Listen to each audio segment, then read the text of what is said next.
Okay. All right.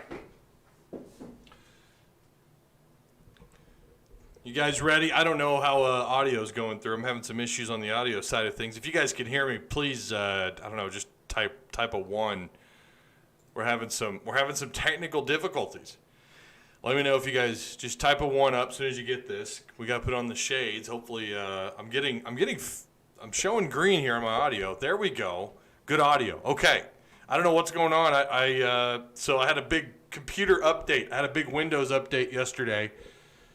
And ever since then, everything is out of whack. Loud and clear. Good. I'm glad you guys can hear me. Welcome to the one and only Pig Trail Network. Or should I do my intro? You guys ready? Let's do the intro. 3, 2, 1. Yo! Welcome, everybody, to the PTN Flamingo Friday show. Thank you guys so much for stopping by and being a part of the show. I really do appreciate it. If you have any questions or comments, please do so in the chat below. I'd really appreciate it if you guys would take a look at all the links in the description box. There's a Hog Talk podcast link that you can get connected to and get caught up. Kyle and I, we had a fun little show that we recorded for you yesterday. I'm not cutting the hair. The hair's, it's not, I'm sorry, Azazi, and I'm not cutting it. I'm going to let it grow out. That's happening. You're just going to have to deal with it. I don't know what to tell you. The locks are flowing. Don't be a hater. Yeah, check out the links down below. Again, Hog Talk Podcast. It was a fun episode, as always, when Kyle and I get together. This time sober. We have to be sober. I've got to be sober. Homeschooling some kids. It's crazy. You can't see it behind me, but I've got desks set up, laptops connected. It's like a little schoolroom. It's the Ty Hudson tots. If you guys watch The Office, you'll understand that reference. Yeah, check out all the links. There's a Patreon link if you guys want to be a part of that. I know the usuals, the casuals, the people who come through here know all about it. But I'm just gonna throw it out there like I do with every single show.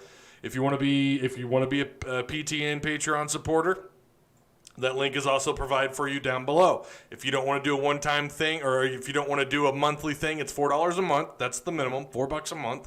If you want to contribute towards the show. If you don't want to do that, and you're like, hey, no, I'd rather throw a tip in the old tip jar, there is a PayPal link provided for you down below. Okay. I've got dinner waiting on me. Of course, I'm going to try and make this thing, I'm going to try to keep it at 30 minutes. I'm going to do my best. We have to ignore the ticker. What are we at here already? What's the ticker say? 10 minutes. So technically like 5 minutes. Okay, we're doing good. We're making we're making good progress here. Azazian says, I'm good with it, just giving you shit. No, I know. Trust me, Azazian. I know, bro. I know. Love you too. It's just you know, I want to let them flow. No, I want to get a haircut. I do, but I'm picky. And my guy who cuts, the guy that I like that cuts my hair, always backed up. But I'm like, man, I'm not doing it. He said 30 minutes, LOL. I know. I always say that. What's up, TTV? Your boy Judd, Mark Douglas, Robert Ainsworth, Tyler Edmonson. Not Tedmonson, but Tyler Edmonson. Big Man Ross, Mr. TW, how you doing? It's going to be 45 minutes, probably. Yeah, probably. But remember, I'm 5 minutes behind the ticker. It says like 10 or 11 minutes. I'm 5 minutes behind that. So, you know, you guys calling me out. I like that. Okay. Let's get started off. First, Sam Pittman. He was on Paul Feinbaum's show today. I did listen to it. He talked about, you know, showing the guys the progress that they've made as opposed to just saying something about it. I like that approach by Pittman. But then he was asked, this was actually the day before yesterday. I want to say it was Wednesday when he was talking about the quarterback situation. Okay, he's kind of been playing, he's not been telling the media, although I think Kendall Briles, Kyle Sutherland brought this up in our podcast.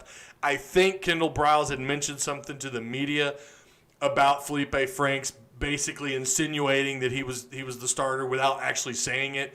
Of course, the media, that's part of the hype, right, is announcing your starting quarterback. That's part of the hype. Everyone's got to get in on it. Who's the starting quarterback? As if we don't already know, it's probably going to be Felipe Franks. Here's what Sam Pittman said to the media. We might name a starter. We may already have, but just haven't told anybody, Pittman said.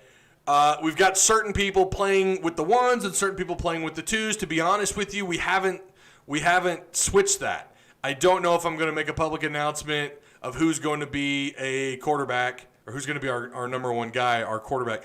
I might, but our team knows. That's all I'm really concerned about. So basically, Sam Pittman just sitting here saying, hey, look, why does the media need to know this? Why do the fans, you know what, we're going to play football. Right now, that's what matters. I get where he's coming from on that.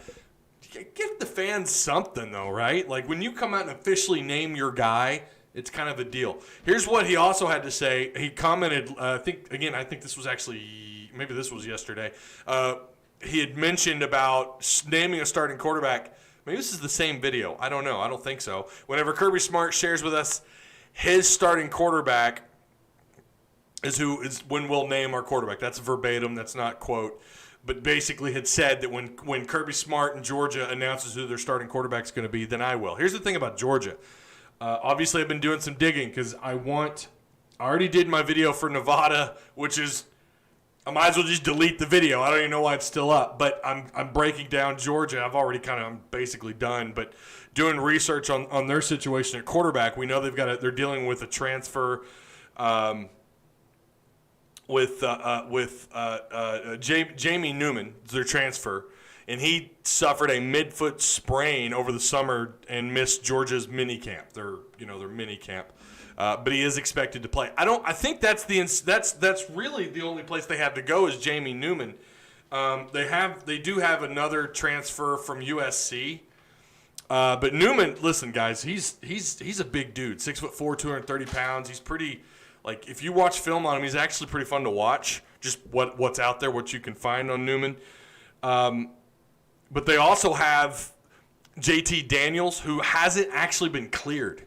He's the transfer from USC, and he's also recovering from an ACL injury. So Georgia's dealing with some stuff right now. So I get why he said what he said, but I think the assumption is that they're going to be fine at quarterback with Newman. So, again, maybe that's a little bit old news there. I'm not really sure, but it sounds like to me Jamie Newman's going to be their guy. But Georgia is an interesting matchup, and I really think offensively, and someone had brought this up on Twitter, and a friend of mine texted me about it, and he said, we're kind of talking back and forth about the matchup with Georgia and just what's going on there.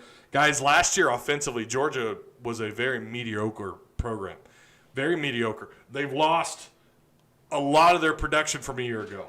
And I wanted to pull that up here really quick. Since we're on the topic of Georgia, I couldn't remember their numbers. But last year on offense, they were the 72nd overall passing offense in the country. Georgia, who went 12-2. Now, yeah, they lost to South Carolina. I know everyone loves to point that out as if that's like the worst thing in the world to happen. I don't know. Maybe a loss to North Texas is a little bit more embarrassing. But they were a very mediocre offense in the SEC. They were like 6th and 5th across the board on offense. Not really, and I remember last year that kind of being the talk about Georgia, about how mediocre their offense really was throughout the course of the season, and that ended up being the case. But you look at, they don't have DeAndre Swift back. They've got, I think, two of their 4 returning receivers. I don't have my actual Athlon magazine in front of me. This is not. But they're missing a lot of their offense from a year ago in terms of production. That's a good matchup for this Arkansas defense. Yeah, Georgia's got more talent. Georgia will probably win this thing by at least 2 scores. But you're not facing a 2019 LSU offense week 1. You're facing an offense that's going through some things. They're still trying to break in the quarterbacks, trying to get that situation figured out. What an opportunity there for the Arkansas defense to maybe at least look decent against a program that wins 10, 11, 12 games a year. Well, 10 or 11 games a year when it comes to regular season. I do think Georgia I think they take a step back. I think that's pretty obvious to say when you've got the situation that they're dealing with on offense. Defensively, they are elite. They might be the best defense in the SEC in 2020. They were damn good last year, and that's why they went 12-2. They played with defense, and again, their offense, it helps. Like top 5, we talk about that. Oh, it's mediocre. I mean, come on, Arkansas would kill to be top 5, right? Total offensive production. So yeah. Anyways, the quarterback situation. We know who the starter is. I found that interesting, kind of the things. It's like Sam Pittman wants to tippy-toe around it, but he doesn't really want to talk about it. I'm cool with it. I think it'd be all right if he threw us little tidbits, like, okay. Or just, I don't know, give us the one big tidbit. Who's your damn quarterback? Of course, we already know that. All right, recruiting news. This is, I know it's distant future, and I know we only really, like fans and you know, the community that we have with the Hog Talk and the community that I've been able to build here at the PTN and just talking to people. No one really likes talking about 2022 prospects, 2023 prospects. But what I will say is it's not unheard of for this to be happening, but Arkansas sent out 30-plus offers in a single day on the 27th of August for the 2023 class. And among those, Arkansas offered the number 1 player in that class, 6'4", 250-pound defensive end, Labius Overton. This kid's a baller out of Georgia. They also offered another 4-star, and I believe he's the number 1 rated outside linebacker, Drake Bowen, 6'2", 205 pounds, out of Maryville, Indiana. But he's being recruited by, of course, none other than Ryan Rhodes. I don't know why I keep wanting to say Ryan when I'm reading his name. I always want to call him Ryan, like Ryan Johnson. Ryan Rhodes. So they're offering some big time prospects there, and they're not backing down. And I kind of like it. I like that they're being aggressive here. I thought I copy and pasted a list. I don't have it pulled up. But yeah, it's 30 plus offers in a single day for that 2023 class. They're aggressive, and I don't mind that one bit. Let me read chat really quick. Let me get caught up. Grow a mullet. Maybe I should. Some people can rock it. I don't know that I could. I'm not a hat guy either. And I used to wear a beanie a long time ago. I don't have it here, but a little blue, navy blue and gray beanie because I hate messing with my hair. You know, I'm the kind of guy, like I shower twice a day. I wash my hair. I only wash my hair once a day, and I shampoo. I don't really condition as much as I should. But and I've got this natural little wave. The locks, they're flowing, y'all. But maybe I should try a mullet. Let's see. Laugh out loud. Edmonson is cool, bro. Yeah, that was his Discord name. I really thought that was his name, and then I was like, wait. Tyler actually pointed it out in a conversation we were having. And then I thought about it later. I was like, yeah, okay. Azazian says, I personally believe everything I've heard about Coach is legit. The young man is a monster. So Coach has gotten a lot of praise for looking like the beast that he is. What was the size again? Was it 286 pounds? Is that what they said he was? Coach, who was the JUCO transfer, and when he came in, I have it here. Hang on. Well, I thought I had it here. He's not on my list here. Why don't I have him down? But anyways, he was a JUCO transfer. Oh, I know why. Here we go. I'm trying to remember what he came in at. Let's pull that up. Loving you. Okay, here we go. Let's see if we can find Coach. Okay. 6'6", 270. Right? So he was already big, and I talked about him in the Hog Talk, and I said he was the guy to look out for. He was one of my Razorbacks to look out for. I don't know what that means as far as production on the field year one. I don't know. Sometimes these JUCO kids, everyone thinks because of their size, their experience, they're beyond high school, they're going to come in, they're going to dominate. Dorian Gerald is a prime example of, well, he needed some time. Montrell Spate, year one, was not super productive. In fact, I can remember people asking, why the hell did we give him a scholarship? Then you saw what happened the next year. He was a monster. We've seen it usually takes a couple of years for these guys to get going, or at least year two. But I do think this is going to be someone to keep an eye on. He looks like an absolute monster. and he's caught the attention of the local media, of Arkansas media, and you see why. He looks like freaking Tarzan. It looks like he could bench press my Kia Soul. He looks like he could just lift that bad boy. Like, he looks like a monster. And, good for him. Hopefully he's productive year one. They're going to need the help. They're going to need the help with the pass rush, assuming Dorian Gerald, Mathew Hestand, and these guys aren't able to get the kind of production we'd like to see. So, yeah, it is good. He looks like a monster. So, 6'7" is his team height. Yeah, you know how that goes. We've talked about that here before. Hey, Ty, greetings from Arizona. What's up, Tim B? How you doing? Going to be in Springdale for 2 weeks in late November. Would love to go to the Catfish Hall and bring my cousin, Jared Park, school teacher in Springdale. Oh, okay. Yeah, all right. You should. If you've never been, hush puppies are out of this world. You could just eat a whole, that could be your dinner. I mean, they might throw you out because they want you to actually order something. But what up, Ty? Love the shades, right? It's Flamingo Friday. Flamingo Friday. Let's talk Hog football. Tim, we've been all over it, baby. We've been all over it already. So, where are we at? What's going on? Yeah, so you got all those offers out.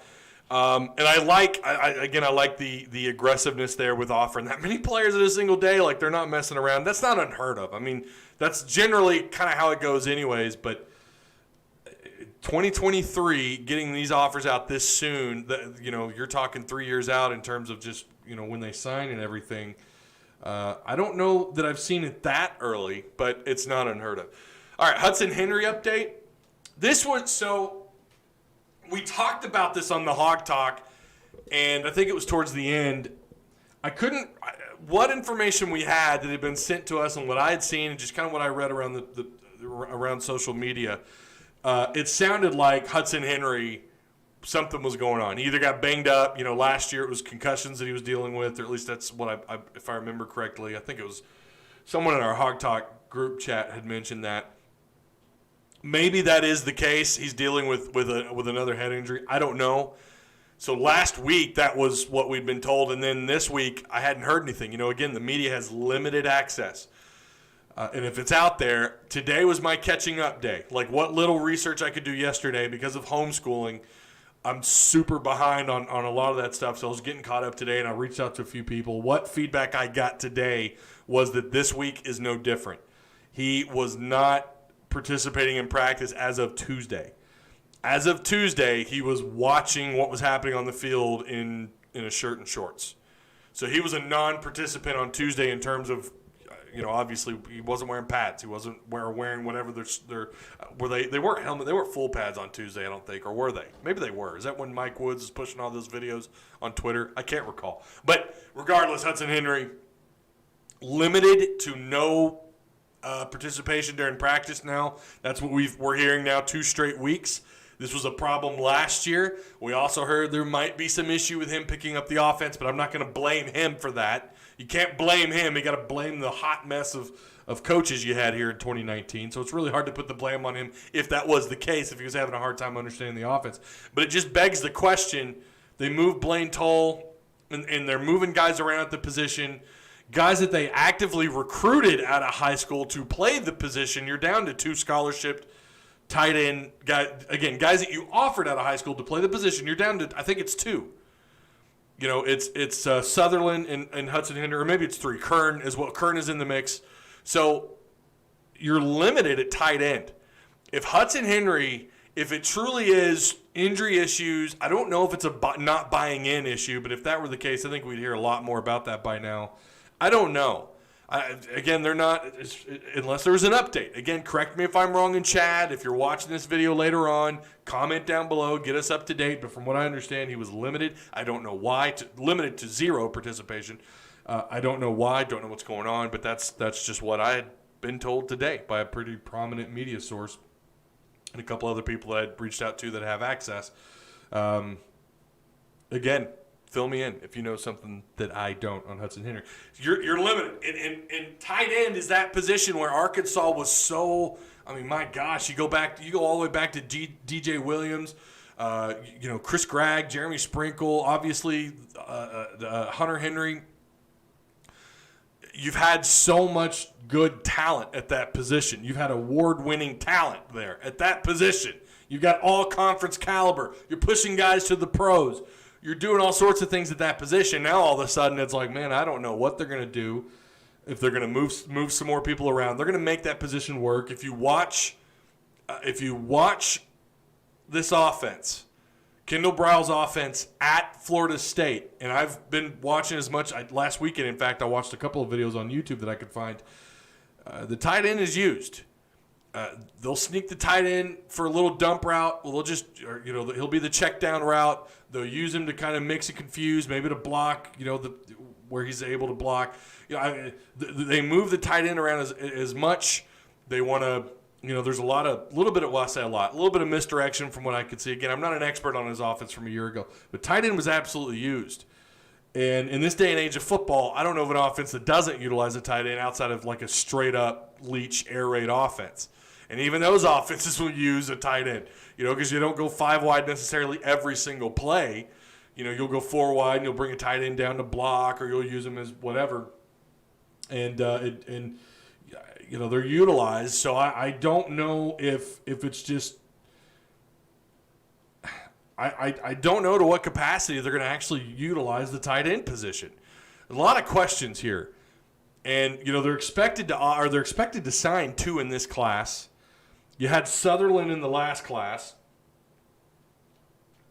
Colin Sutherland, 6'5", 225-pound tight end who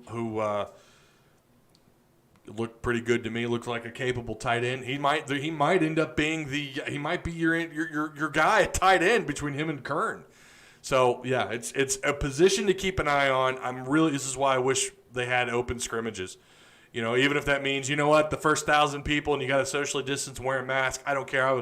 I would probably fight my way into one of these scrimmages if they would allow it, because I'm really curious to see what they're doing at the position.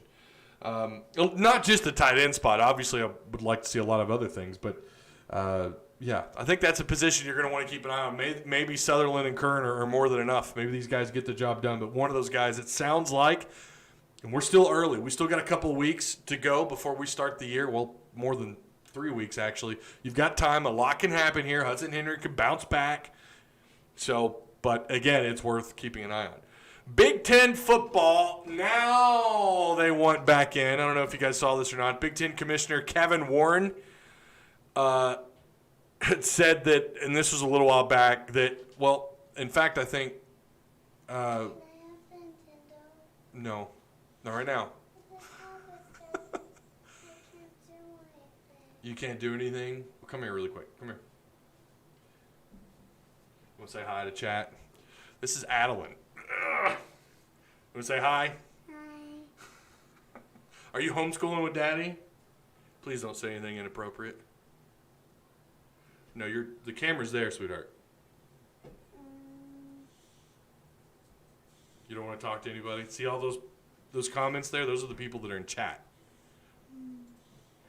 See that? Say hi. Hi. All right. Okay. No Nintendo for right now, okay? My wife took the oldest kid to softball practice. All right. I forgot where I was at. What were we talking about? Big Ten. All right, Big Ten football. Let me get back to that.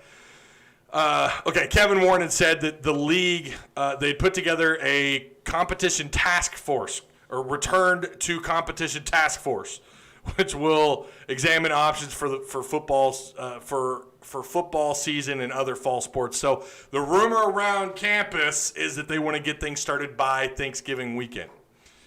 Oh, and she let the dog in here. Uh-oh. He farts a lot. Where's he at? I hear him. Bandit. She let the dog in here. He's not really allowed in here. Out. All right, a lot of distractions. The joy of doing these things live, right? Not edited. But yeah, it's fascinating to see that, right? The Big Ten wants back in now. Now when things, I don't know, like COVID. You talk about being behind on Razorback sports. I'm also behind on like the COVID reports. It sounds like, and just reading from the most aggressive media sources, even they seem to believe that COVID's starting to come down a little bit. Wear your mask, so on and so forth. So forth, of course. Wear your mask, but assuming you're not, if you're not socially distancing. I still do. I try to, and my kids and my wife do. But I just hope we don't end up wearing these things forever, right? Like that's the fear. When do we stop wearing the damn mask? I guess when COVID's completely done, or when you have a vaccination for it. But so yeah, even the most aggressive media sources are coming out and saying like COVID's starting to rise a little bit. Obviously, the Big Ten, or it's coming down. Sorry, the COVID's coming down, and that the idea that football and sports can happen with minimal spread of COVID seems to be a realistic possibility here. You see what's happening with NBA, and we said this: NBA, Major League Baseball, they're the guinea pigs of this. They're trial by fire. And I think what the Big Ten sees, they see this hype and excitement for SEC football, for Big 12 and ACC. The conferences that didn't turn into a bunch of damn chickens. They decided we're going to have our season one way or another, and the Big Ten's up here looking stupid. So now they want to change course. They want to get together and try to have the football season started, or for their conference, starting by Thanksgiving weekend. I have seen some of their fans on social media try to make the argument that the rest of sports or the rest of football should catch up to them. We should catch up to them and kiss their feet, right? No, kiss my ass. A little Lieutenant Dan from Forrest Gump for you.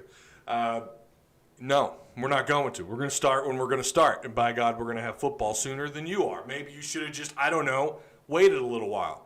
So the Big Ten looks stupid. All right. Let me get caught up on your chat.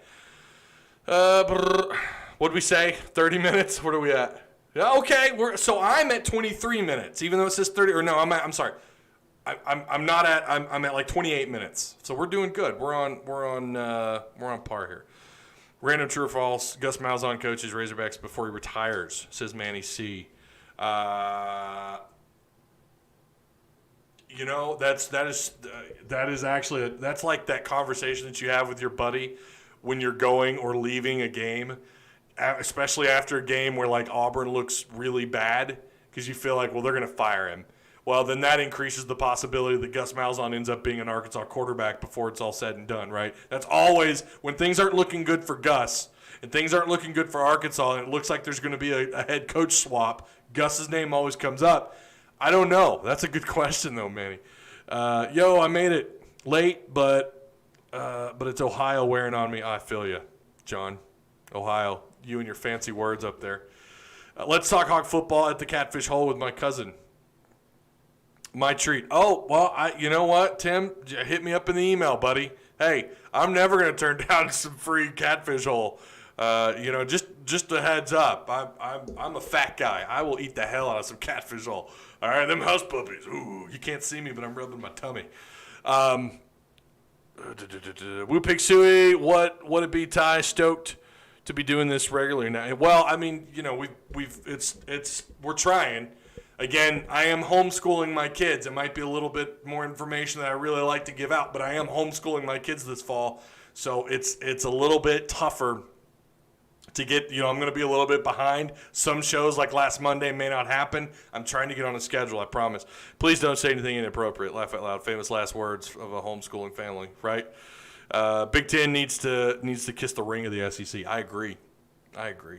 Truck MD, what's going on, man?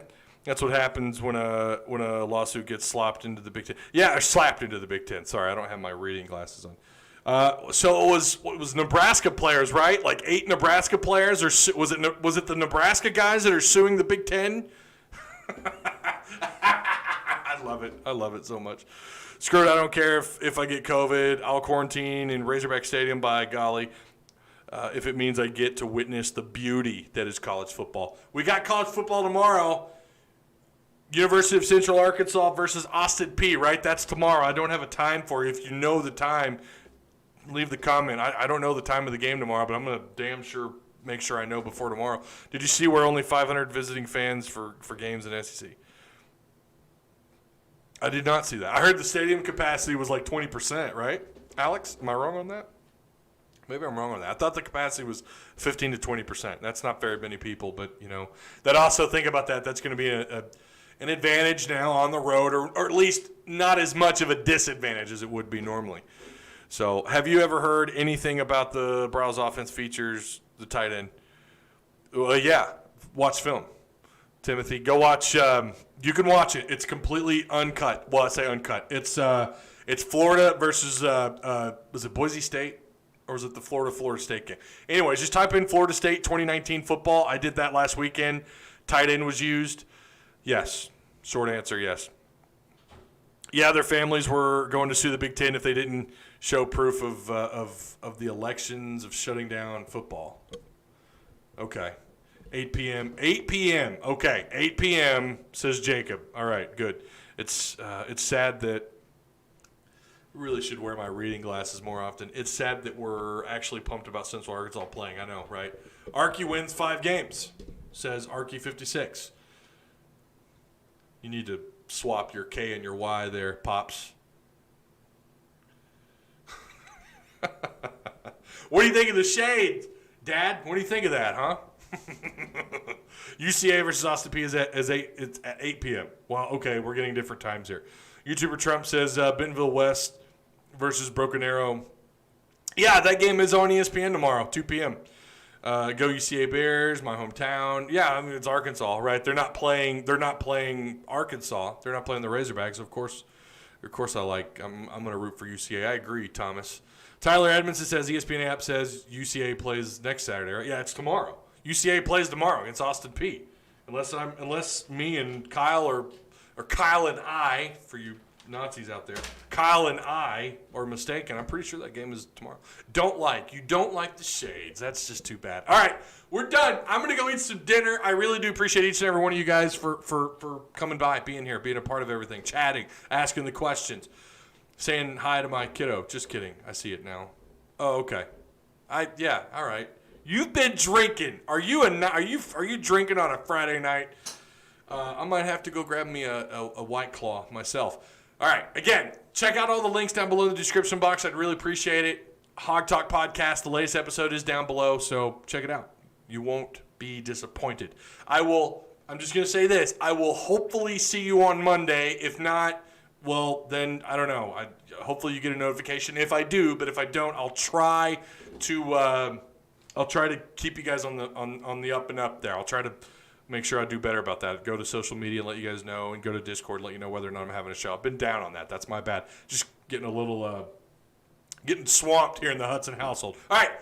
Woo Pig Suey. I'll see you guys.